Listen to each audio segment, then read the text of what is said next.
What's up guys, welcome to the UFC 316 prediction video. This card seems okay for a pay-per-view. The main event doesn't make much sense, but I guess it's still gonna be a fight we might enjoy. The co-main event looks like a one-sided slaughter, and not just that, but there's a lot of big favorites throughout a lot of these fights.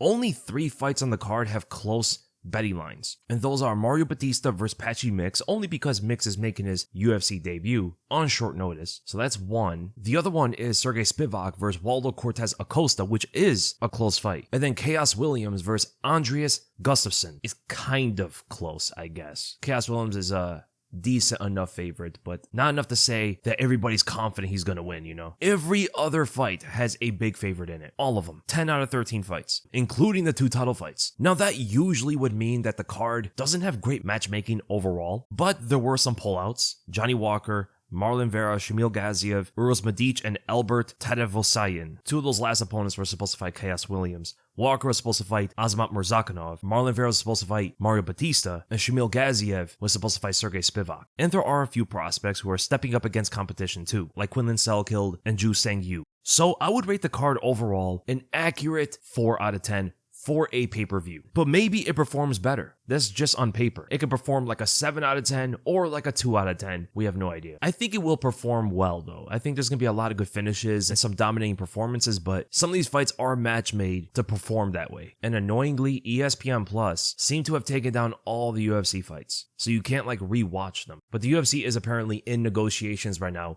with ESPN Plus, Netflix. Amazon is reported to be the most interested in the UFC, but they also want the pay-per-view model, apparently. That's what was reported. But let's get to the fights. The prospect of the night, I have to include both of them. Quillan Salkilld and Ju Sang-yu, I believe, are the best prospects on the card. You could also say Wang Cong. She has lost in the UFC already, so I can't put her above those two because both these guys look very dominant in their performances. They're extremely skilled. They're technical, athletic, and seemingly getting better with every performance. So I'll have both of them as the prospect of the card. You definitely want to see their fights. They're both finishers too. The fighter of the night is of course Merab, who arguably could be the greatest bantamweight of all time already. And with another win against Sean O'Malley, I mean, it's going to be hard to argue against that. The stake of the night, the fighter that really needs a win, is Ariane Lipski da Silva. I'm not used to her new name. Did she get married? I'm guessing she got married and then combined last names. I was always used to just Ariane Lipski, unless da Silva was always part of her last name, and I just never knew that. But Ariane Lipski is the only fighter on the card that's coming off a loss streak. She lost to Jasmine Jasavicius, which is not a bad fighter to lose to at all. Jasmine seems to be one of the better flyweights, and she lost to Queen Silva, which is not as good, right? Queen Silva's not really that great, and she mostly got out-grappled in both of those fights. So the only fighter on the card with 2 losses in a row. I don't think she'll get cut from the UFC if she loses to Cong Wang, but I guess she desperately needs a win more than the others. The banger of the night, the most explosive fun fight on the card, I think is Ju Sang-yu versus Jeka Saraghi. Both of you guys are knockout artists. Ju Sang-yu is a lot more technical, whereas Saraghi is just a wrecking ball, crazy knockout power. Yu has very good counter-striking, sniper precision, a drastic difference in both of their striking styles, but they both go for the finish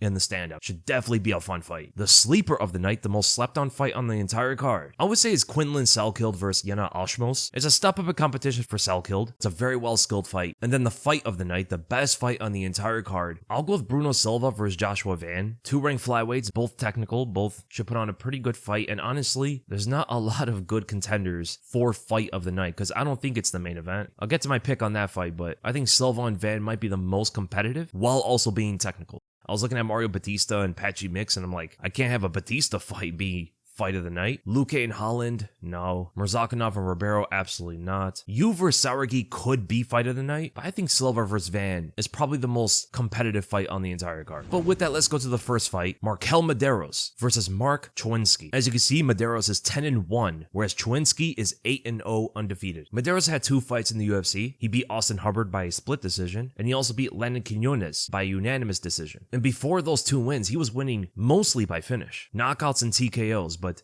both of his UFC wins went to a decision, so it might just mean that the level of competition has raised so much after his Contender Series fight that maybe he's not able to finish the opponents the same way. But Choniski never fought in the UFC. He fought in the LFA and Anthony Pettis' organization, and honestly not against anybody who is really that great. He's going to be making his UFC debut, and I think this fight might be a drop in competition for Mederos compared to when he fought Austin Hubbard. I think Hubbard might be a better fighter than Choniski is. He definitely has the UFC experience, and he's went up against much better opponents before, but Choniski so far is mostly a finisher. 6 wins by finish, 2 wins by decision. Most submissions though, even though his striking is actually very good, and when you watch his fights, before they go to the ground, you would think this guy actually is a striker. But he has lethal submissions with good technical striking. Mederos, though, is much more of a striker. He has a trickier striking style through constant stance switching, hand trapping with each of his hands. So he will even hand trap with his power hand, his rear hand, extending that forward. And off of the footwork, off of the hand traps, he will sometimes take different angles for his shots. His actual strikes are pretty basic in what he throws, but the setups and footwork can make anticipating the strikes difficult. He puts a lot of pressure on his opponents. He stands in front of them, switching stances, trapping the lead hand. It doesn't throw automatically when the opponent thinks he's going to throw, so it can make it very difficult to time for counter punches and stuff. Whereas Mark Choniski is much more honest with his strikes. He's not as tricky with what he throws forward. He's very fundamental with his footwork, with the strikes that he throws, but he does have an occasional flashy kick that he likes to throw out there, like one time he threw a martello de negativa, that one like athletic handstand kick. You handstand with one hand on the ground and throw the kick over. Other than that, Choniski has good combinations and a better grappling game. He definitely increases his chances if he mixes in his takedowns, but I think Mederos will defend most of those and outstrike Choniski. His pressure will give him an advantage in controlling the fight. His stance switches will confuse Choniski's offense, and the hand traps can get Choniski to throw strikes into well-timed counter shots from Mederos. So there could be moments where Mederos is pressuring Choniski to the fence. He's stance switching, trapping the lead hand, and Choniski might just throw something forward, thinking that he can land the shot, but Mederos could take an angle off of that counterpunch and win some of those exchanges. He has very good body shots as well, and I think he also hits harder than Choniski too. So I'm gonna go with Mederos by a second round TKO. And then we go to the next fight. Quillan Salkilld versus Yanal Ashmouz in the lightweight division. So Ashmouz is a good fighter. He's got power. He's fairly well-rounded, but I think Salkilld is too much for him, man. 4 inches taller, 6-inch reach advantage, impressive striking skills, great scrambles on the ground, excellent top control, and very slick with submissions. Does the guy have a weakness? Right, he's like that Vitor meme. Too good everywhere with no weaknesses. Salkilld will throw light kicks. He has good timing on angles for his punches, and even those combinations with those same angles. His counters are very sharp. That one knockout he had against Blake Donnelly before he fought in the Contender Series was phenomenal. Backstep overhand, then the left hook follow-up, KO'd his opponent. He has one-punch knockout power. I mean, his last fight, Anshul Jubli, got steamrolled in the first round. And Jubli's a technical fighter. He fights in that manner, right? He tries to stay technical. He doesn't get reckless or anything like that. So Salkilld able to land that right hand early in the fight against Jubli and finish the fight with that one punch is credit to his punching power. Right? Ashmouz not the only guy in this fight that can knock his opponent out with one punch. And the reach is going to make it so difficult for Ashmouz to get in safely because Ashmouz does his best throwing power punches in close range. To get in there safely is going to be a very difficult task against Quillan Salkilld. So Ashmouz's 2 paths to victory are swinging for the knockout shot, but he needs to force those openings because Salkilld doesn't overextend often and can stay further behind his reach. The other path to victory for Ashmouz is he could try to control Salkilld on the ground, but Salkilld is too technical and lethal with his counter-striking and submissions to be beat by either of those ways against Ashmouz. It is a fight, so the caveat of anything can happen is there, but I got Quillan Salkilld by a third round TKO. I think Ashmouz rushes into some counters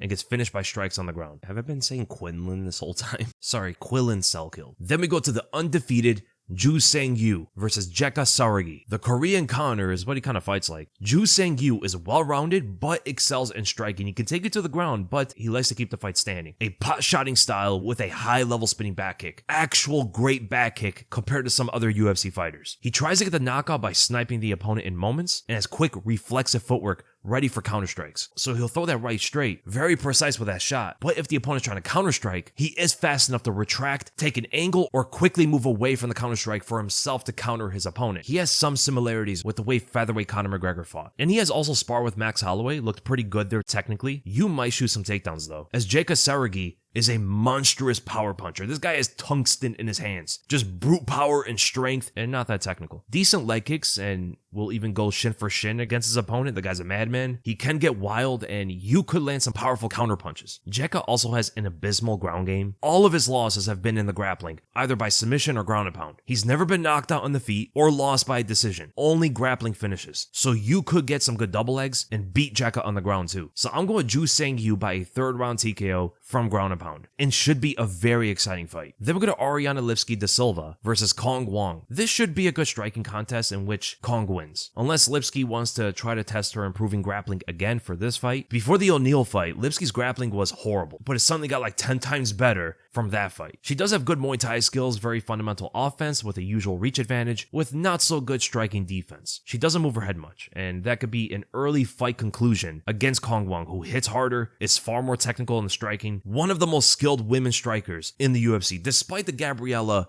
Fernandez loss. I think Cong would beat Fernandez in a rematch. Now, Cong's expertise is not in her grappling, but crazy enough, she secured takedowns against fighting nerd, maybe not fighting nerd Bruna Brazil. We don't know if she's actually part of them. It seems like if you lose, you're not one of the fighting nerds anymore, so they'll forever be undefeated. But Bruna Brazil has a great camp behind her, the fight IQ of Bohayo, and still Cong won both in the striking and grappling. I don't think Cong needs to wrestle to get a win here, but Lipski's takedown defense is pretty weak. She got taken down 8 times total in her last 2 fights. Now, Cong is not as good of a wrestler as Jasmine or Corinne Silva, but potentially she could win some of the wrestling too. Lipski may be getting better on the ground, but her transitions there still aren't that great yet. Sometimes when she's striking, her mind or instincts stay on striking and allows the opponent to shoot takedowns, and she doesn't defend them that well. But I think the fight will stay standing. Wang will most likely defend some of the takedowns, if not all of them, and I'll strike Ariane Lipski to Silva, winning the fight by decision. I think Lipski's gonna fight behind her toughness and survive all 3 rounds. And then we go to Khaos Williams versus Andreas Gustafsson. Khaos Williams is just way too powerful, man, and Andreas sometimes rushes the opponent with strikes, chin in the air, and all of that. One shot from Khaos can end this fight. Andreas has some decent wrestling skills, but usually sets up his shots with blitzing strikes, and that's where he can get KO'd. Khaos isn't technical, but his opponent needs to be at least decently more skilled in the striking to not get knocked out by him. And I think Andreas isn't that. So I'm going with Khaos Williams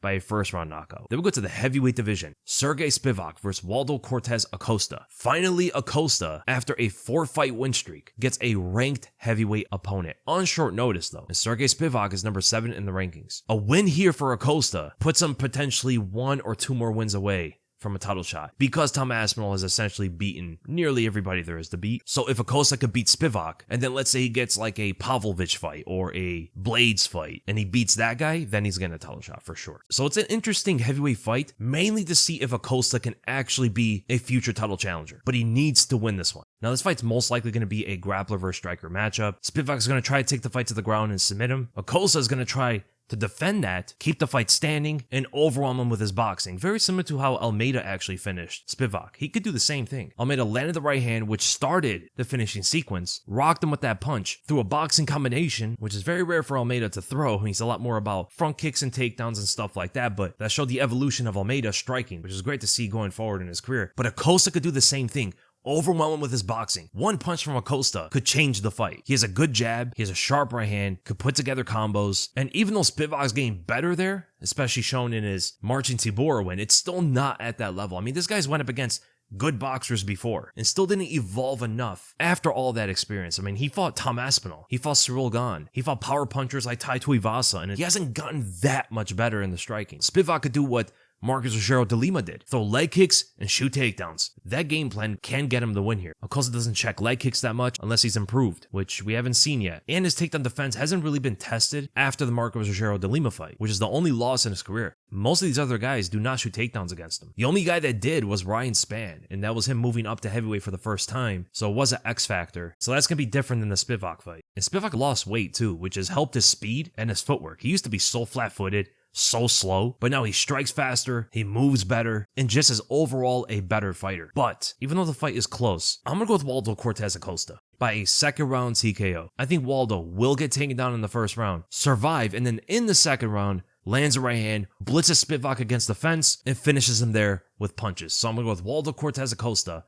by a second round TKO. And then we go to Azamat Murzakanov versus Brenson Ribeiro. A short notice fight for Murzakanov. He was supposed to fight Johnny Walker. There are some similarities here, so it's not a totally different fight for Murzakanov. The difference would be that Walker is bigger, more athletic, faster than Ribeiro, but they're both wild in the striking. They're both long, and neither have a chin. Ribeiro's been knocked out a few times. He's been dropped more than that. Zhang Mingyang destroyed him in the first round. Before the UFC, he got knocked out in the first round by David Barkardarian hand. And Marcio Brano, he even got dropped by Joao Paulo Fagundes in the first round. And I can see Murzakanov winning the fight in the first round as well. He's very fast, southpaw striker, has an explosive left overhand, and Ribeiro doesn't move his head that much. And even if he misses the left, he disengages off an angle with the right hook. It's the same way he won in the Contender Series. Knocked his opponent out with the fade out right hook. And that's the kind of stuff that Ribeiro just isn't as technical about. Like, he doesn't have that level of striking IQ to defend himself in those positions. He has a good long jab, a good right straight, but he drops his hands sometimes, he leaves his chin up, doesn't move his head, and sometimes loses his feet when he's throwing strikes, like he did against DR in his last fight. He dropped him with the right hand, so he does have that kind of power, but there were instances in the fight where Ribeiro had DR against the fence. He wanted to throw a combination, and DR defended, pivoted away from the fence, reversing the positions of them two, as Ribeiro, like, completely lost his opponent mid-combo. I think he's a lot more effective on the ground than he is in the striking, but I don't see him taking down Murzakanov at all. The fight's on short notice, doesn't have great striking defense, probably not going to be that effective. I'm going with Azamat Murzakanov by a first round knockout. I could see him blitzing and just throwing the left hand, KOing him with that, or just overwhelming him with combinations, disengaging from the clinch, throwing some strikes there and knocking him out. I think it's a relatively easy fight for Azamat Murzakanov. But respect to Ribeiro for stepping up on short notice and taking that fight. And then we go to Bruno Silva versus Joshua Van. So Silva's coming off a loss to Manel Kape, and Van is on a 3-fight win streak. He beat Edgar Chairez, which was an amazing fight, Cody Durden, and Ray Tsuruya. So I would say, based off the last opponent, this could be better for Bruno Silva, making a transition from Kape to Van, because they're both great strikers that aren't really going to shoot takedowns, right? Slick strikers, great offense, great defense. They both have respectable power, whereas Ray Tsuruya is nothing like Bruno Silva. But even though Kape and Van are great strikers, they don't strike the same. They have very different styles. Kape will keep his chin up in the air sometimes. He takes a bladed stance sometimes, constantly switching stances, throwing flying knees, constantly exploding for shots and moving on angles. He has a very dynamic style, whereas Joshua Van is a lot more fundamental with boxing, throwing some kicks here and there, but he resembles a boxer with that lowered stance, keeping his hands up constantly, lowered chin, sliding and dipping in positions to land his punches. And Bruno Silva explodes with the right hand, which he did land a few times on Manel Kape. He constantly feints, throws front kicks to offset his opponent and reposition, but Van is going to stay in front of him for most of that fight. He's not going to move a lot in great distances. He's going to be at a range where both him and Silva will be throwing a lot at each other. So I do think it's a very, very close fight, because I could see Silva landing the right hand, and Van's going to make a lot of reads throughout the fight, which I think is going to be the downfall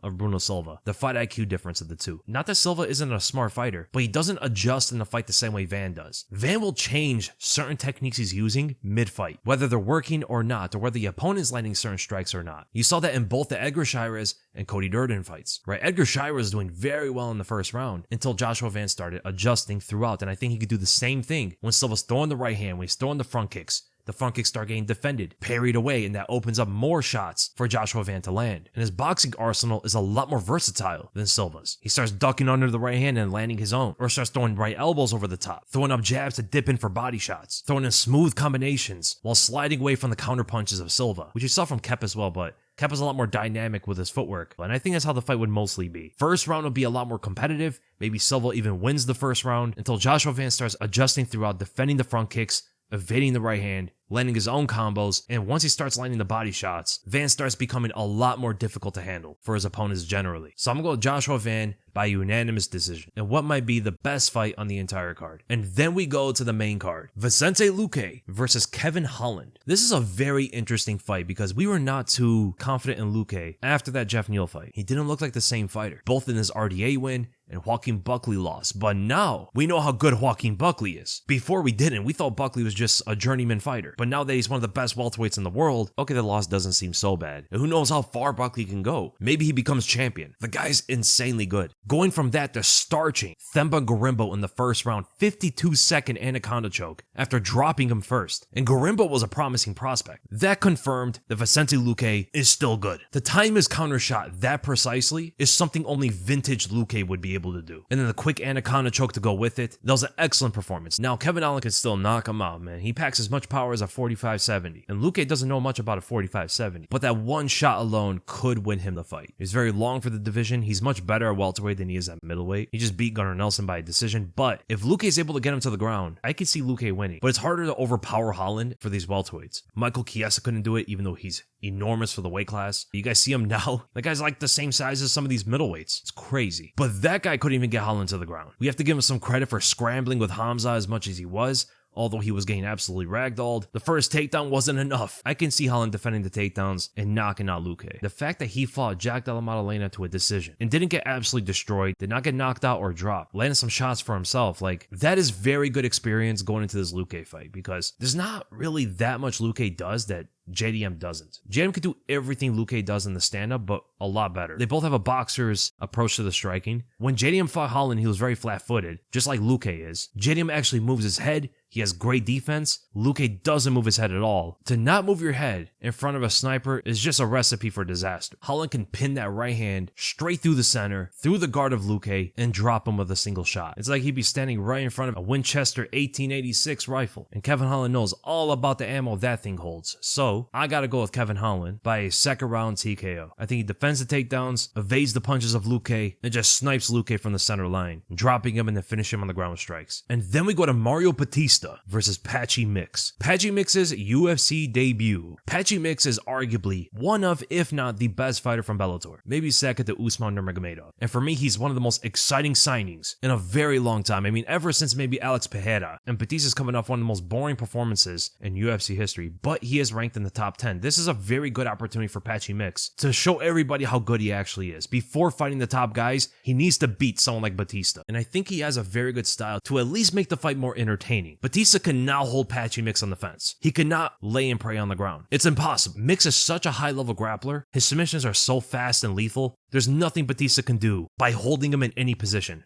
Bautista needs to keep the fight standing and beat him that way, which is a drastically different approach than what he needed to do to beat Chito Vera, because that was his original opponent. Against Chito, he probably would have done the same thing he did against Aldo, but sprinkling in some lay and pray on the ground too. Not just while installing, adding some lay and pray on that. He can't do either of those against Mix. Now, technically, Bautista is a good fighter. Like, he actually has solid skills in the striking and in the wrestling. He's not necessarily great anywhere, I would say. He's like a jack of all trades. In his striking, he moves around a lot, has very fast footwork. When he throws strikes, it's either very safe or very wild. It's never really in the middle of that. He either throws like just some jabs and retracts them very quickly to not get countered, or he will explode and throw wild haymakers, exchanging with his opponent. He has a good rear naked choke. If his opponent can't wrestle that well, he's going to take him to the ground. If his opponent can't get off the fence, he'll just keep him on the fence. If his opponent can't strike, he'll just try to strike with them. But that's where the fight becomes a lot more difficult for Mario Bautista, because his takedown defense is the weakest part of his game. And going up against Patchy Mix, which is a better submission artist than anybody he's ever fought, this could be a very tough fight for Mario Bautista. And it all depends on how good his takedown defense is. Because if he can't stop Patchy Mix's takedowns, he will lose the fight. Whereas Patchy Mix is more of the specialist. He can still knock you out. He landed that knee against Ruffian Stotts, KO'd him with that single shot, and he could potentially be the best submission artist in the bantamweight division currently. Almost like a bigger and longer version of Aljamain Sterling. Because the guy is enormous for this weight class. He's 5'11" with a 71.5-inch reach. He's wider than Sean O'Malley, who's statistically the same height. The guy's absolutely gigantic for the weight class. I think Patchy Mix is going to take down Mario Bautista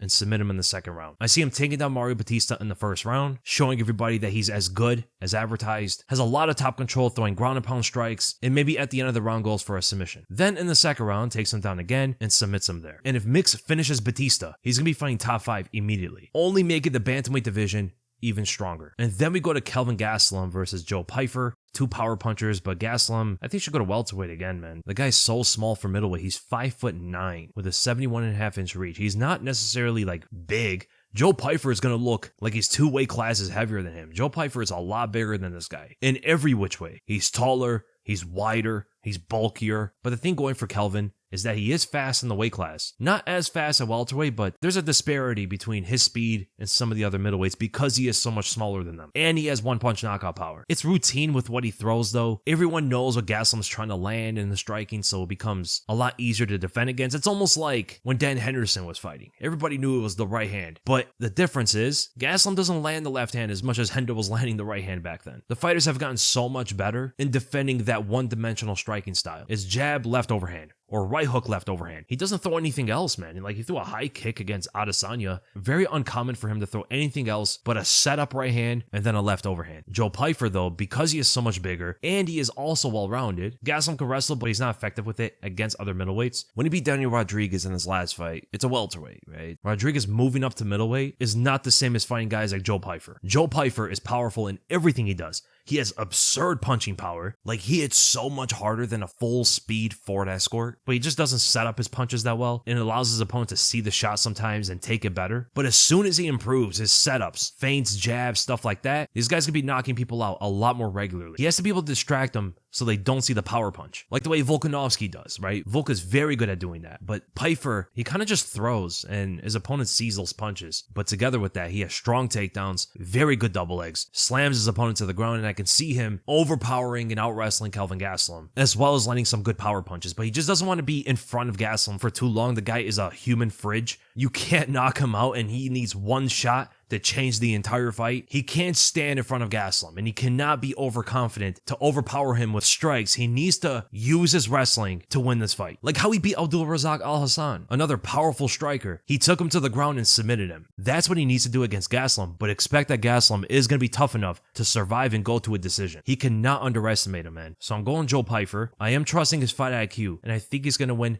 by a decision. I would not be surprised though if Gastelum knocked him out. Then we go to the first title fight, the co-main event between Julianna Pena and Kayla Harrison. The main appeal about this fight is to see if Kayla Harrison can just ravage through this weight class. Because honestly, Pena should not be champion. She should not have won on the scorecards against Raquel Pennington. Raquel absolutely won that fight, but everybody thinks that Harrison is supposed to destroy everybody. That Harrison is the inevitable champion of this weight class. And I agree. Julianna's been fighting for a long time, although Harrison has more fights. That's kind of wild. Julianna made her MMA debut in 2009, but she only has a total of 16 fights. Kayla Harrison made her MMA debut in 2018, only 7 years ago. Almost exactly 7 years ago. June of 2018. And she has 19 total fights. Julianna's been averaging like one fight a year, nearly her entire career actually, even since 2009. Not only do people want to see her dominate this weight class, but she's also going to be a lot more active than Julianna if she is champion. And she has more fighting experience. Now, she hasn't fought at the top level, right? She hasn't fought Amanda Nunes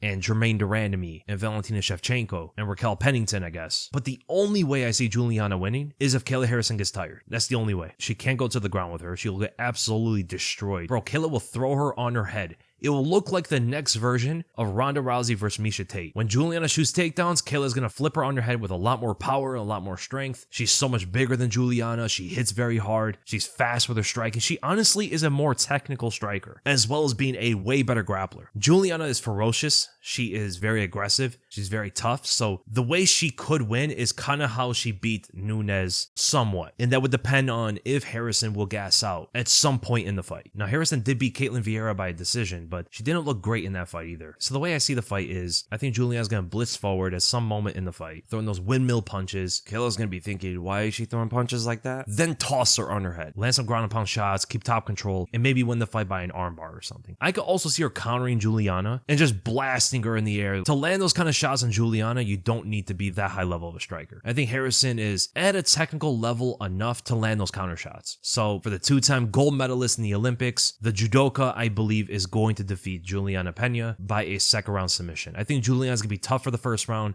She wouldn't get submitted, but then Harrison kind of just continues what she did in the first round, adjusts her submissions, and maybe gets an armbar win. So second round submission for Kayla Harrison. You know what's so crazy about this fight? Even though Julianna Pena is the champion, the undisputed defending champion, she's a plus 455 underdog. Maybe the champion who was the biggest underdog in UFC history. It's either her or like Matt Serra when he fought GSP in the rematch, or maybe it was Nico Montano when she was supposed to fight Valentina Shevchenko. That is crazy, dude. Kayla Harrison's only had 2 fights in the UFC. She's the challenger, but on the betting lines, it's as if she's supposed to destroy Julianna, in which I do agree. And then we go to the main event. Arguably, the bantamweight GOAT, it's either him or Dominic Cruz. Merab Dvalishvili going to be defending his belt, this time against Sean O'Malley. The rematch that makes absolutely no sense, but it should be a decent fight. How much is going to change about this one, though? The appeal about this fight is whether Sean O'Malley can knock him out, give the win back, and then they'll be 1-1. Maybe there's a rubber match after. Or the other appeal is to see if Merab can absolutely dominate O'Malley and continue his streak to be the greatest bantamweight of all time. But what could have changed with Sean O'Malley? Well, he's been talking about how he's changed his lifestyle. Like, he doesn't smoke anymore, he doesn't go on social media anymore, he's just focusing on family and focusing on his career. Is this because he lost to Merab and he lost his belt? It could be. I didn't hear his actual reason for why, but he could be a different fighter. Maybe he's focused so much on his wrestling, Merab can't take him to the ground as much as he did in the first fight. Maybe his counter punching is a lot sharper and